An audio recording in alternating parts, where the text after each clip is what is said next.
Ang Clippers sinasamahan ngayon ng Dallas sa baba ng standing. 3-7 record sila ngayon na merong 5-game losing streak. Matapos din talunin ng Atlanta Hawks nung nakaraang game na wala pa si Trae Young. So dito muna tayo sa Clippers. Wala din kasi si Kawhi at si Bradley Beal dahil sa injury.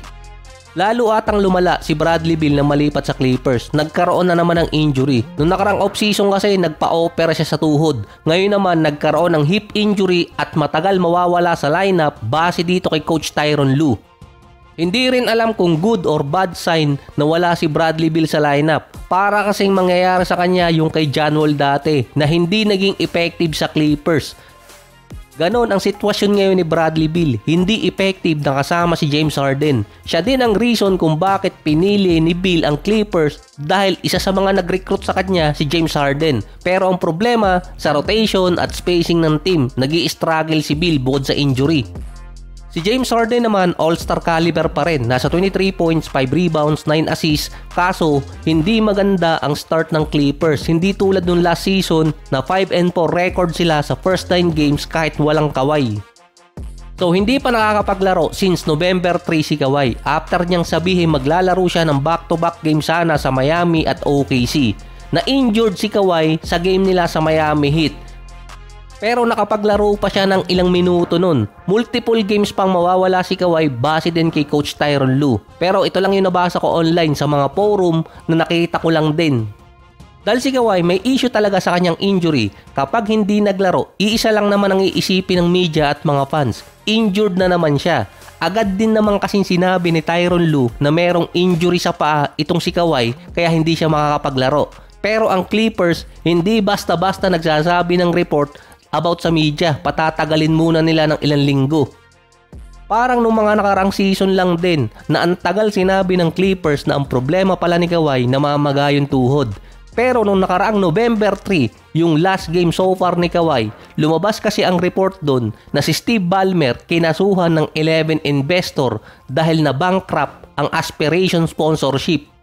Dawet ang pangalan ni Kawhi sa kasong ipinasa doon dahil para makakuha ng pera si Steve Ballmer na pambayad sa kanya. At walang mga interview si Kawhi sa NBA after ilabas ang report na yon. Hindi pa tapos ang issue or investigation kay Kawhi, nadagdagan pa ng outside NBA. Kaya pala isipan kung meron bang ibang injury talaga si Kawhi or meron lang tinatago ang Clippers. Saka medyo tahimik ngayon ng media tungkol dito kay Kawhi dahil agad naman sinabi kasi ni Coach Tyronn Lue na merong injury sa paa kaya hindi makakapaglaro. Pero yung sinabi niyang multiple games pang mawawala, hindi rin alam kung kailan siya babalik. Pero nagkataon lang ba nakasabay yun na merong nilabas na report na may nagkaso sa kanilang team owner. Si Trae Young naman dahil wala siya sa Hawks, napapatunayan di umano ng team na kaya nilang manalo nang wala siya sa lineup. Nakalinya pa naman siya sa contract extension na hinahabol niya. Mukhang dismayado talaga si Trae Young. Si Dyson Daniels naman ang nagiging point guard nila ngayon. Heavily infused sa defense ang meron sila.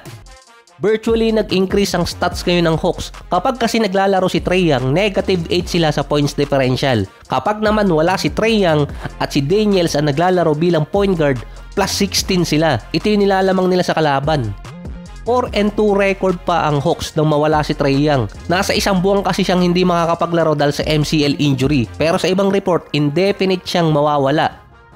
Nag-improve din si Zaccharie Risacher, ang dati nilang number 1 overall. 11 points per game dati. Ngayon naman nang wala si Trae Young, 15 points per game na.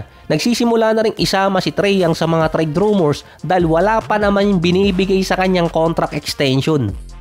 So ito suggestion lang to ng mga insider at ng mga analyst, baka merong kumagat. Yung isa doon sa Minnesota dahil naghahanap pa rin sila ng point guard. Mas better option naman siguro si Trae Young kumpara kay Ja Morant. Dahil kung pagsasamahin mo si Morant at si Edwards, magiging Glock at child support duo.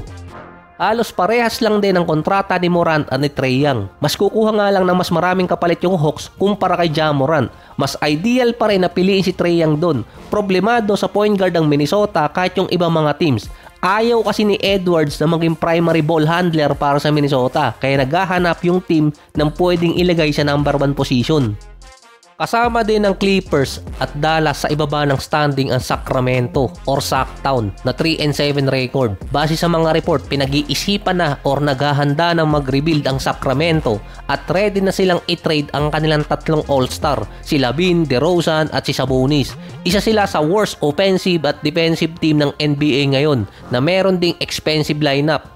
Consistent numbers pa rin naman si LaVine, 25 points, 3 rebounds, 2 assists, 52% sa field at 43% sa 3-point area. Nasa 20 points per game naman itong si DeMar DeRozan. By lineup, sila yung isa sa pinaka-complete. Hindi nga lang nagtatranslate sa panalo. Ang fourth leading scorer pa nila si Russell Westbrook na isang role player. Ang mauuna di umanong ma-trade si Sabonis. Ang lowest season niya so far sa loob ng 7 taon. Nasa 15 points, 15 rebounds, 4 assists, 47 and 15%. Ito ang pinakamababang season niya pagdating sa average sa assist. So nilagay ko lang si Sabonis sa Lakers sa thumbnail, pangbayad kuryente lang. Kasi dati, ang LA naghahanap talaga ng big man at si Sabonis yung isa sa mga option. Pero noon, hindi pa ready i-trade ng Sacramento si Sabonis. Ngayon naman, mukhang okay na ang LA kay Ayton. So hindi naman ganong kalaki ang hiningi dati kay De'Aaron Fox. Pero sabi nga sa mga report, yung future ng Lakers ang iniisip ngayon, kaya hindi nila maibigay yung iba mga draft picks. Kaso kailangan din nilang isipin yung present para maganda yung future. So mahirapan kasing i-trade si Sabonis sa Lakers dahil andun si LeBron. Pwera lang kung si LeBron ang kapalit. Isa pa, hindi rin iti-trade ngayon ng Lakers si Austin Reeves dahil maganda yung season niya, pero mahihirapan naman siyang i-retain pagdating ng off-season dahil malaking kontrata ang hihingin niya.